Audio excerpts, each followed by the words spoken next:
One day మహిళల ప్రపంచ cup విజేత భారత్ అండి. ఈ మ్యాచ్ వచ్చేసరికి డీవై పాటిల్ స్టేడియం ముంబైలో జరిగింది. ఫైనల్ మ్యాచ్‌లో ఇండియా సౌత్ ఆఫ్రికాని ఈ గివెన్ స్కోర్‌తో డిఫీట్ చేసింది. సిఎంఎస్-3 ఉపగ్రహం ఇది ఒక కమ్యూనికేట్ శాటిలైట్ అండి. దీన్ని ఎల్ఎంవి-3 ఎం5 రాకెట్ నుంచి 2/11/2025 లాంచ్ చేశారు. ఇది 2013లో లాంచ్ చేసిన జీశాట్-7 అనే ఉపగ్రహాన్ని రీప్లేస్ చేస్తది. ఈ ఎల్ఎంవి-3 రాకెట్‌నే మనం బాహుబలి రాకెట్ అని కూడా అంటారండి. ప్రపంచంలో అతిపెద్ద మ్యూజియాన్ని వచ్చేసరికి కైరో, ఈజిప్ట్‌లో నిర్మించారు.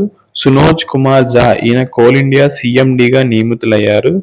హమీద్బీర్ సింగ్ వాలియా ఈయన పంజాబ్‌కి చెందిన వ్యక్తి. ఈయన చెస్ ఇంటర్నేషనల్ మాస్టర్ హోదాని పొందారు. సంజయ్ భల్లా ఈయన వైస్ అడ్మిరల్ హోదాలో ఉన్నారు. ఈయన తూర్పు నౌకాదళ చీఫ్‌గా రీసెంట్‌గా నియమితులయ్యారు. ఇంకా సెవెంత్ బిట్ ఛత్తీస్‌గఢ్ 25వ వ్యవస్థాపక దినం సందర్భంగా రాయ్‌పూర్‌లో పూర్తి ట్రైబల్ డిజిటల్ మ్యూజియాన్ని అయితే నిర్మించారండి.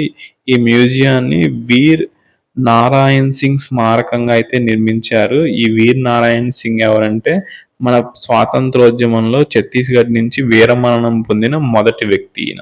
చక్రవాతాలు అంటే తుఫాన్‌ని డిఫరెంట్ కంట్రీస్‌లో ఏ నేమ్స్‌తో పిలుస్తారో ఇప్పుడు చూద్దాం. బిల్లీ అని ఆస్ట్రేలియాలో అంటారు. బాగియో అని ఫిలిప్పీన్స్‌లో అంటారు. టైఫూన్ అని జపాన్‌లో అంటారు. టోర్నడో అని అమెరికాలో అంటారండి. ఇంకా తుఫాన్ యొక్క వేగాల్ని బట్టి తుఫానుని 62-88 కిలోమీటర్/అవర్ వేగంతో గాలులు వీస్తే దాన్ని తుఫాన్ అంటారు. ఇంకా తీవ్ర తుఫాను యొక్క గాలి వేగం 89-118 కిలోమీటర్/అవర్. ఇంకా అత్యంత తీవ్ర తుఫాన్ యొక్క గాలి వేగం వచ్చేసరికి 119-221. సూపర్ సైక్లోన్ యొక్క గాలి వేగం వచ్చేసరికి 221 కిలోమీటర్లు లేదా అంతకన్నా ఎక్కువ.